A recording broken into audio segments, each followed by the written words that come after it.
إن الله لا يغفر أن يشرك به ويغفر ما دون ذلك لمن يشاء ومن يشرك بالله فقد ضل ضلالا بعيدا. إن الحمد لله نحمده ونستعينه ونستغفره ونؤمن به ونتوكل عليه ونعوذ بالله من شرور أنفسنا ومن سيئات أعمالنا. من يهده الله فلا مضل له ومن يضلله فلا هادي له ونشهد أن لا إله إلا الله وحده لا شريك له ونشهد أن سيدنا ونبينا ومولانا محمدا عبده ورسوله أرسله بالحق بشيرا ونذيرا وداعيا إلى الله بإذنه وسراجا منيرا. إن الله وملائكته يصلون على النبي يا أيها الذين آمنوا صلوا عليه وسلموا تسليما. اللهم صل على سيدنا محمد وعلى آل سيدنا محمد وبارك وسلم عليه. أما بعد يا أيها الناس اتقوا ربكم الذي خلقكم من نفس واحدة وخلق منها زوجها وبث منهما رجالا كثيرا ونساء واتقوا الله الذي تساءلون به والأرحام إن الله كان عليكم رقيبا. يا أيها الذين آمنوا اتقوا الله وقولوا قولا سديدا يصلح لكم أعمالكم ويغفر لكم ذنوبكم ومن يطع الله ورسوله فقد فاز فوزا عظيما. وإن خير الحديث كتاب الله وخير الهدي محمد صلى الله عليه وسلم وشر الأمور محدثاتها وكل محدثة بدعة وكل بدعة ضلالة وكل ضلالة في النار. أعوذ بالله من الشيطان الرجيم. بسم الله الرحمن الرحيم. إن الله يأمركم أن تؤدوا الأمانات إلى أهلها وإذا حكمتم بين الناس أن تحكموا بالعدل إن الله نعم ما يعظكم به إن الله كان سميعا بصيرا. قال النبي صلى الله عليه وسلم إن دماءكم وأموالكم وأعراضكم عليكم حرام.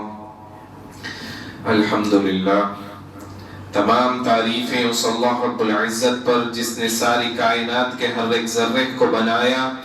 درود اور سلام ہمارے پیارے نبی محمد صلی اللہ علیہ وسلم پر اور ان کے سچے صحابہ اکرام، تابعین، تبع تابعین، اولیاء اکرام اور ہم سب پر نازل ہو.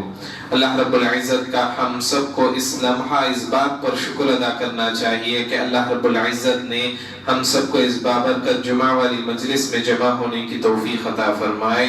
اور اللہ رب العزت سے ہم سب کو دعا کرنی چاہیے کہ اللہ رب العزت ہم سب کو قیامت والے دن انبیاء، صدیقین، شہدائین اور صالحین کے ساتھ رکھے.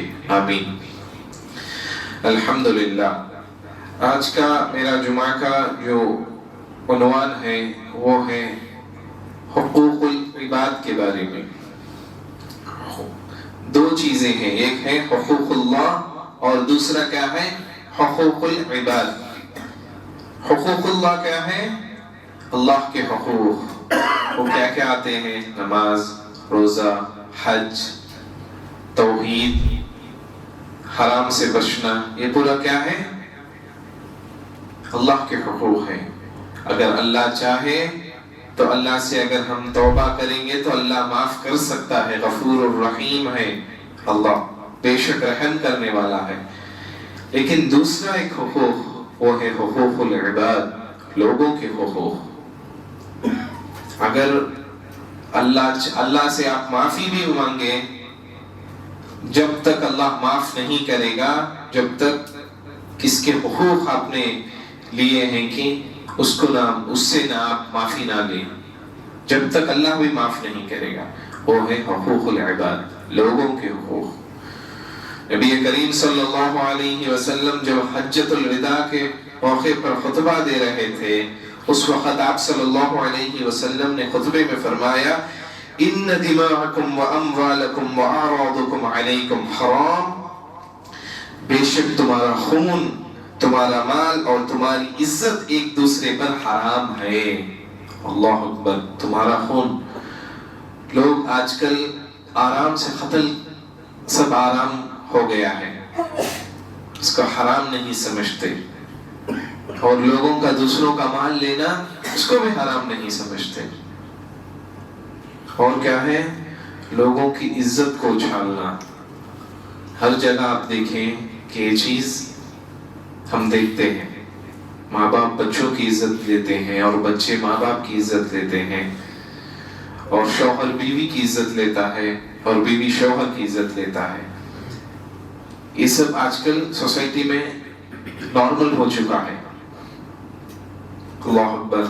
اور آگے آپ صلی اللہ علیہ وسلم فرماتے ہیں جس طرح عرفہ کا دن مقدس ہے، ذو الحجہ کا مہینہ مقدس ہے، اور مکہ مقدس شہر ہے، اسی طرح سے ہر ایک مسلمان کی جان، مال اور عزت محترم ہے۔ اسی طرح سے ان کو عزت ہے جس طرح عرفہ کے میدان کی عزت ہے، جس طرح عرفہ کے دن کی عزت ہے، جس طرح مکہ مکرمہ کے شہر کی عزت ہے، اسی طرح سے ہر ایک مسلمان کی جان، مال اور عزت کی عزت ہے۔ اللہ اکبر۔ آپ صلی اللہ علیہ وسلم فرماتے ہیں یہ پہلی چیز ہے لوگوں کا، بے شک تمہارا خون ایک دوسرے پر حرام ہے۔ آپ صلی اللہ علیہ وسلم فرماتے ہیں قیامت کے دن لوگوں کے درمیان پہلا جو پوچھ تاچھ ہوگی وہ ہے خون کے بارے میں ہوگی، لوگوں کے حقوق کے بارے میں۔ اللہ کے حقوق کے بارے میں آئے گا تو نماز ہوگی، لیکن لوگوں کے حقوق کے بارے میں آئے گا تو قتل عام ہے۔ آپ دیکھ سکتے ہیں سوشل میڈیا ہے، نیوز پیپرز ہیں، اکثر چھوٹی چھوٹی بات کو لوگ قتل کر دیتے ہیں۔ یہ بالکل جاہلیت ہے، یہ بہت بدترین گناہ ہے۔ یہ اگر کسی نے قتل کیا تو اس کا بدلہ کیا ہے؟ قرآن میں قتل کا بدلہ صرف قتل ہے۔ اگر سے اس کو دنیا میں انصاف نہیں ملا تو وہ کس جگہ انصاف ملے گا؟ قیامت والے دن ملے گا۔ جس کسی نے، آپ صلی اللہ علیہ وسلم نے فرمایا کہ جس کسی نے یہ قتل کیا اس کا معنی یہ ہے کہ اس نے ساری انسانیت کا قتل کیا۔ اللہ اکبر۔ آج کل دیکھتے ہیں کہ سوشل میڈیا میں بہت چرچے ہیں، ہر ایک قوم آرام سے شوہر باہر بستی کمانے جاتا ہے اور دوسرے سے اس کے تعلقات ہوتے ہیں، اس لیے کیا ہوتا ہے جب شوہر آتا ہے اس کو قتل کر دیتے ہیں۔ یہ عام چل رہا ہے۔ قرآن میں اس چیز کے بارے میں بہت بڑی اللہ کی لعنت ہوگی اس شخص پر جس نے کیا ہے۔ اللہ رب العزت قرآن میں فرماتا ہے وَمَن يَقْتُلْ مُؤْمِنًا مُتَعَمِّدًا فَجَزَاؤُهُ جَهَنَّمُ خَالِدًا فِيهَا وَغَضِبَ اللَّهُ عَلَيْهِ وَلَعَنَهُ وَعَدَّ لَهُ عَذَابًا عَلِيمًا۔ اور جو شخص کسی مومن کو جان بوجھ کر قتل کرتا ہے اس کی سزا جہنم ہے، اور جہاں وہ رہے گا، اور اس پر غضب فرماتا ہے کون؟ اللہ اس پر غضب فرماتا ہے اور اس پر لعنت کرتا ہے، اور اس کے لیے سخت عذاب تیار ہے۔ اللہ اکبر۔ جس کسی نے گناہ کیا ہے وہ کیا ہے؟ اس کی جہنم ٹھکانہ ہے، اس کا جہنم ٹھکانہ ہے۔ اور قیامت والے دن سب سے پہلے یہی پوچھ ہوگی حقوق العباد میں۔ جو لوگ کر رہے ہیں اللہ ان لوگوں کو ہدایت دے۔ اور اس کے بعد کیا آتا ہے؟ تمہارا مال۔ آج کل ہم لوگ دیکھتے ہیں کہ اکثر لوگوں کے بیچ لڑائی فساد پراپرٹیز کی وجہ سے ہوتی ہے۔ ایک دوسرے کا مال تم پر حرام ہے، جس کا حق ہے اس کو بھی مل کر رہے گا، جس کا حق ہے اس کو بھی دینا پڑے گا۔ اللہ رب العزت قرآن میں فرماتا ہے وَلَا تَأْكُلُوا أَمْوَالَكُمْ بَيْنَكُمْ بِالْبَاطِلِ وَتُدْلُوا بِهَا إِلَى الْحُكَّامِ لِتَأْكُلُوا فَرِيقًا مِّنْ أَمْوَالِ النَّاسِ بِالْإِثْمِ وَأَنْتُمْ تَعْمَلُونَ۔ اور ایک دوسرے کا مال ناحق طریقے سے مت کھاؤ، اور نہ ہی اسے حاکموں تک اس لیے پہنچاؤ کہ تم جان بوجھ کر لوگوں کے مال کا کوئی حصہ گناہ کے ساتھ کھا جاؤ گے۔ آج کل کیا ہوتا ہے، لوگ کیا کرتے ہیں، ایک دوسرے کا مال لے لیتے ہیں اور لینے کے بعد ناحق طریقے سے اس کو کس کے پاس لے کر جاتے ہیں؟ حاکم۔ حاکم کون ہے اس زمانے میں؟ کورٹ، وکیل اور جج فیصلہ کرتا ہے۔ اور بہت سی جگہوں میں ایسے ہوتا ہے کہ اس دنیا میں جج کی طرف سے جو فیصلہ ہو جاتا ہے وہ ہو جاتا ہے، لیکن حقدار کو حق نہیں ملتا۔ یہ ہم لوگ اکثر دیکھتے ہیں۔ نبی کریم صلی اللہ علیہ وسلم نے فرمایا اگر کسی کو اس کے بھائی کا حق غلط فیصلے کی وجہ سے مل جائے تو وہ اسے نہ لیں، کیونکہ وہ جہنم کا ٹکڑا ہے۔ اللہ اکبر۔ جس کسی کو اگر غلط فیصلے سے مل جائے تو دوسرے بھائی کو نہیں لینا چاہیے، کیونکہ وہ جہنم کا ٹکڑا ہے، وہ جہنم کا ٹکڑا ہے۔ اللہ اکبر۔ کیسے نبی صلی اللہ 1400 سال پہلے نبی نے بتا دیا تھا، لیکن آج کل دیکھیں کہ ہر گھر میں یہی پرابلم ہے، ہر ایک گھر میں یہ پرابلم ہے۔ مال کے بارے میں، پراپرٹیز کے بارے میں ڈسپیوٹ چل رہا ہے، کورٹ کچہریوں میں سالوں سے کیس چل رہا ہے۔ اللہ اکبر۔ کہ جس کسی کو کیا ہے تو اللہ سے توبہ کرے، اور جس کسی کا حق ہے ان کو فوراً لوٹا دے۔ اور آپ صلی اللہ علیہ وسلم کی اور ایک حدیث ہے، جو شخص زمین کا ایک بالش بھر حصہ یعنی چھوٹا بھی حصہ ظلم سے لے گا، قیامت کے دن اس کا گلے میں 7 زمینوں کا توٹ پہنایا جائے گا۔ اللہ اکبر۔ زمینوں کا پٹا اس کے گلے میں پہنایا جائے گا۔ کتنا وزندار ہوگا قیامت کے دن۔ ایک بالش یعنی 1 اسکوائر فٹ کا حصہ بھی آپ نہیں لے سکتے کسی کا۔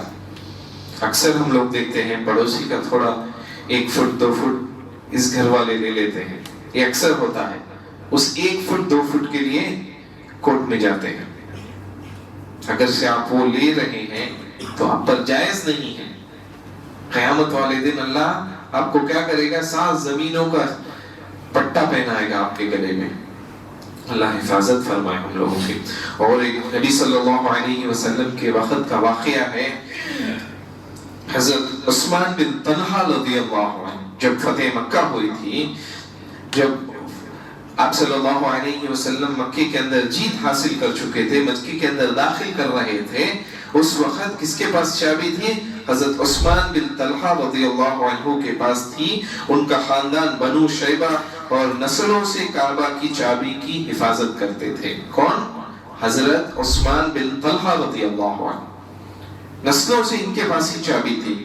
اور اللہ نے، نبی صلی اللہ علیہ وسلم نے اس چابی کو لی، اور نبی صلی اللہ علیہ وسلم نے کعبے کو کھول کے چابی مانگی، کعبے کے اندر داخل ہونے اور اس کے اندر نماز ادا فرمائی، اور اللہ رب العزت نے فوراً اس آیت کو اتاری، سورہ نساء کی، ان اللہ یامرکم ان تؤدوا الامانات الى اهلها واذا حکمتم بین الناس ان تحکموا بالعدل ان اللہ نعم ما یعظکم به ان اللہ کان سمیعا بصیرا۔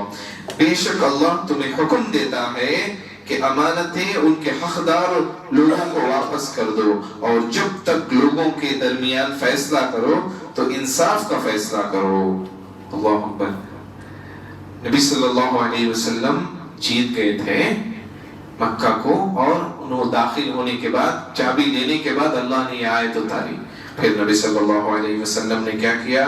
اس آیت کے نازل ہونے کے بعد حضرت عثمان بن طلحہ رضی اللہ عنہ کو بلایا اور کعبے کی چابی انہیں لوٹا دی، کیونکہ وہ حقدار تھے، وہ حقدار تھے۔ نبی کے زمانے میں نبی نے یہ کام کیا ہے۔ تو آج کل کیا ہوتا ہے، بہت سے بھائی بہن کا حصہ لے لیتا ہے، وراثت نہیں دیتا۔ یہ اکثر ہو رہا ہے ہمارے معاشرے میں۔ اللہ نے آیتیں اتاری ہیں، یوصیکم اللہ فی اولادکم، سورہ نساء میں وراثت کے بارے میں۔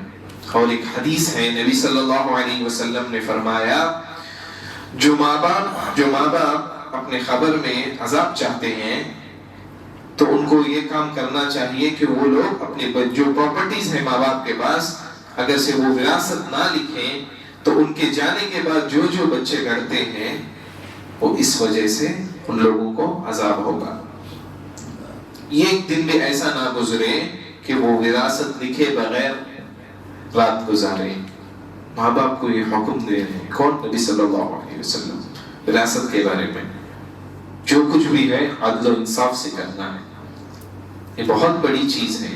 لیکن آج کل کیا ہوتا ہے، اس چیز کی وجہ سے زندگی بھر بھائی بھائی سے بات نہیں کرتا، بھائی بہن سے بات نہیں کرتا.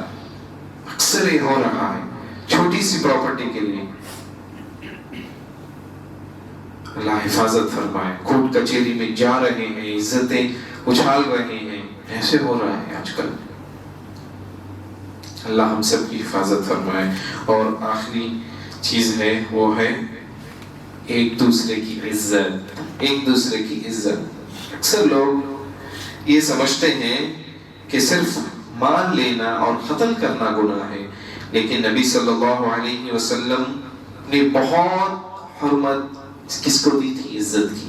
آج کل کیا ہے، لوگوں کی عزت نکالنا فیشن کی طرح ہو گیا ہے.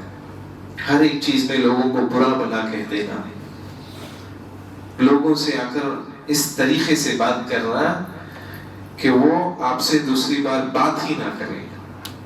لوگوں کو کیا کرتے ہیں، حقیر نگاہوں سے دیکھتے ہیں. کہ نبی صلی اللہ علیہ وسلم ایسے تھے، ان کی تعلیمات ایسی تھی.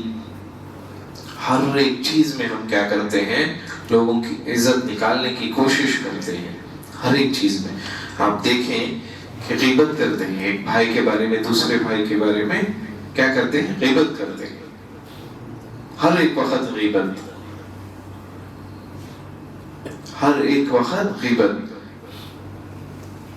یہ کیا ہے؟ عزت کر رہے ہیں آپ اپنے بھائی کی. اس کے بعد کیا کرے، بہت سی چیزیں. اور لوگوں پر بہتان، یعنی ایک شخص نے وہ کام نہیں کیا ہوگا، اس پر آپ کیا کر رہے ہیں، تہمت لگا رہے ہیں. اس پر آپ تہمت لگا رہے ہیں. جب تک آپ اس شخص سے جا کر معافی نہ مانگے تو قیامت والے دن اللہ رب العزت حساب کرے گا. اور کیا ہوتا ہے، جھوٹی افواہ. کچھ فلانے کے بارے میں کچھ فلانی چیز سنی،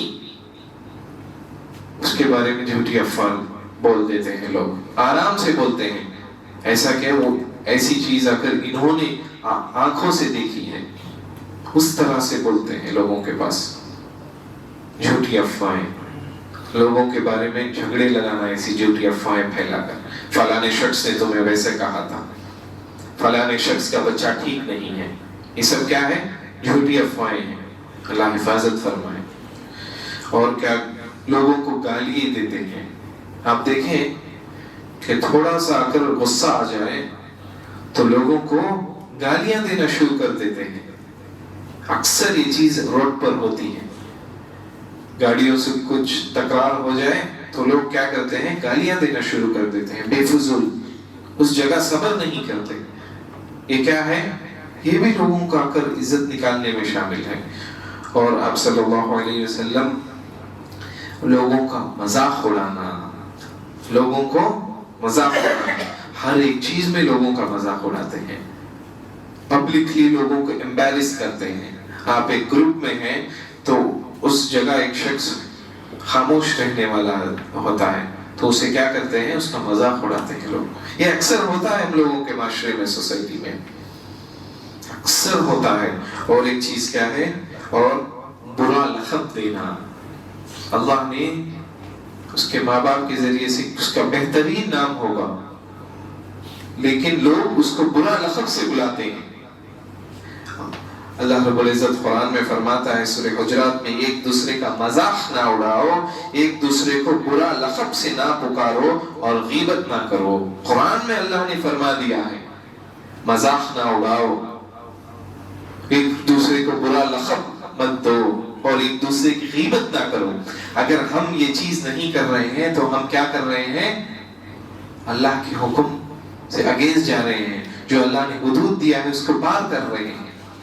یہ سب ہے، یہ سب کس میں آتا ہے، حقوق العباد میں آتا ہے. جس کسی کو آپ نے امبیرس کیا ہے، جس کسی کو انسلٹ کیا ہے، ان سے فوراً معافی مانگے. جس کسی کا غیبت کیا ہے ان سے معافی مانگے. کیونکہ اللہ رب العزت آپ کو کیا کر سکتا ہے؟ مفلس لوگوں میں شامل کر سکتا ہے۔ مفلس، جس کسی نے یہ کام کیا ہے اس کو کیا کرنا چاہیے؟ نبی کریم صلی اللہ علیہ وسلم کی حدیث ہے، آپ صلی اللہ علیہ وسلم نے فرمایا من كانت له مظلمة لأخيه من عرضه أو شيء فليحتحله منه اليوم قبل أن لا يكون دینار ولا درہم۔ جس نے اپنے بھائی پر اس کی عزت یا اور کسی حق میں ظلم کیا ہو، وہ آج ہی اس سے معافی مانگ لے اس دن سے پہلے۔ اس دن کون سا دن ہے؟ قیامت والے دن سے پہلے وہ آج ہی معافی مانگ لے۔ اور رسول اللہ صلی اللہ علیہ وسلم نے صحابہ سے پوچھا کہ کیا تم جانتے ہو کہ مفلس کون ہے؟ مفلس یعنی بینکرپٹ، دیوالیہ، جس کے پاس پراپرٹی سب کچھ ہوتی ہیں لیکن وہ فل ڈوب جاتا ہے، اس کو لاس ہو جاتا ہے، اس کی وجہ سے اس کی جو چیزیں ہیں اس کو بینک لے لیتی ہے یا دوسرے کچھ فائنانسیئرز ہیں وہ سب کچھ لے لیتے ہیں۔ کیا تم جانتے ہو ایسا شخص کون ہے؟ ہمارے نزدیک مفلس وہ ہے کہ جس کے پاس درہم اور مال نہیں ہے۔ یہ جواب تھا کس کا؟ صحابہ رضی اللہ تعالی علیہ مجمعین کا۔ اور آپ صلی اللہ علیہ وسلم نے فرماتے ہیں میری امت کا اصل مفلس وہ ہے جو قیامت کے دن نماز، روزہ اور زکوٰۃ لے کر آئے لیکن اس نے کسی کو گالی دی ہوگی، اس نے کسی پر بہتان لگایا ہوگا، اس نے کسی کا مال کو ناحق لیا ہوگا، کسی کا خون بہایا ہوگا اور کسی کو مارا ہوگا، پھر اس کے نیکیاں ان مظلوموں کو دے دی جائیں گی۔ اللہ اکبر۔ جس کسی نے کام کیا ہے اس کے پاس پوری ہوگی، قیامت کے دن وہ آئے گا، نماز، روزہ، زکوٰۃ سب کچھ لے کر آئے گا۔ جس کسی کا حقوق مارا ہے اس میں بانٹ دیے جائیں گے۔ اگر اس کی نیکیاں ختم ہو جائیں اور ابھی بھی لوگ ان کے حقوق کی باقی ہو تو ان لوگوں کے گناہ اس پر ڈال دیے جائیں گے۔ اللہ اکبر۔ پھر اسے جہنم میں ڈال دیا جائے گا۔ یہ شخص ہوگا کون؟ مفلس، قیامت والے دن بینکرپٹ یہ شخص ہوگا۔ اس کے پاس سب کچھ ہوگا لیکن اس کے ہر ایک نیکی، جس کا حق اس نے مارا ہے اس کو دے دیے جائیں گے، اور ہر ایک گناہ جو ان لوگوں کے پاس جس کا حقوق انہوں نے مارا ہے ان لوگوں کے پاس کے گناہ اگر اس کے جو نیکی اس کو نہیں دی جائے تو ان لوگوں کو دے، اس کے گناہ لے کر اس شخص کو دیے جائیں گے۔ اللہ اکبر۔ ایسے ہوگا قیامت والے دن مفلس کا شخص جو کچھ بھی کیا ہے حقوق العباد میں۔ بہت آج کل دیکھیں کہ ہر ایک بار کیا ہوتا ہے، ہم لوگوں کے آفیسز میں بہترین طریقے سے ہم لوگوں کے باس سے، ہم لوگوں کے سینئر سے بات کرتے ہیں، لیکن ہم لوگوں کو اپنی ماں باپ سے بات کرنے کا لہجہ نہیں پتا ہے، ماں باپ سے بات نہیں کر سکتے، بدتمیز بات کرتے ہیں۔ آج دیکھیں یہ آج کل بہت سے گھروں میں ہو رہا ہے، اپنی بیوی سے صحیح طور سے نہیں بات کر سکتے۔ جس کسی کے بارے میں جاننا ہے تو اس کے گھر والوں سے پوچھو وہ شخص کیسا ہے، وہ بتائیں گے کہ وہ شخص کیسا ہے۔ صرف آفس میں آ کر سلام کرتے ہیں، ہائے ہلو کرتے ہیں، آرام سے لوگوں سے بات کرتے ہیں، لیکن جب کبھی موقع آتا ہے تو گھر والوں سے بات کرنا ہے اتنا بدترین طریقے سے بات کرتے ہیں۔ وہ نیک انسان نہیں ہے، وہ نیک انسان نہیں ہے، وہ ہو بھی نہیں سکتا اللہ جب تک نہ چاہے۔ ایسے ہوتا ہے آج کل، ماں باپ کے کیا حقوق ہیں نہیں جانتے، بھائیوں کے کیا حقوق ہیں نہیں جانتے، بہن کی کیا حقوق ہے نہیں جانتے، پڑوسی کا کیا حقوق ہے، پڑوسی کا بہت بڑا حقوق ہے، پڑوسی کا بہت بڑا حقوق ہے۔ جب تک تم ایمان والے نہیں ہو سکتے، جب تک تم اپنے بھائی کے لیے وہی چیز نہ پسند کرو جو تم تمہارے لیے پسند کرتے ہو، جب تک تم ایمان والے نہیں ہو سکتے۔ ایسے ہے ایمان میں حقوق العباد کا بہت یہ ہے، قیامت والے دن ہم جب پلسرات پہ چلیں گے، حقوق العباد ہم نے نہیں کیا ہوگا تو آرام سے ہم کٹ کر گر جائیں گے نیچے جہنم میں. اس پل کو نہیں پار کر پائیں گے، اس پل کو نہیں پار کر پائیں گے. اللہ حفاظت فرمائے.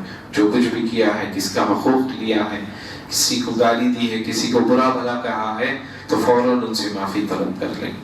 یہ دنیا ہے، موت کبھی بھی آ سکتی ہے، موت کبھی بھی آ سکتی ہے. اس نماز میں ہونے والا اگلی نماز پڑھے گا کیا اس کی نماز پڑھی جائے گی اس کو نہیں پتا. اگلی نماز میں رہے گا یا نہیں رہیں گے اس کو نہیں پتا. اس لیے جس کسی کو دل دکھایا ہے، جس کسی کے ماں باپ نے اپنے بچوں نے اپنے ماں باپ کا دل دکھایا ہے، فوراً جا کر معافی طلب کر دیں. اللہ ہم سب کو ہدایت دے کہ ہم سب لوگوں کا حقوق سمجھ کر ان سب کو ادا کریں اور لوگوں کے حق کو جو حقدار ہیں ان کو عطا فرمائے.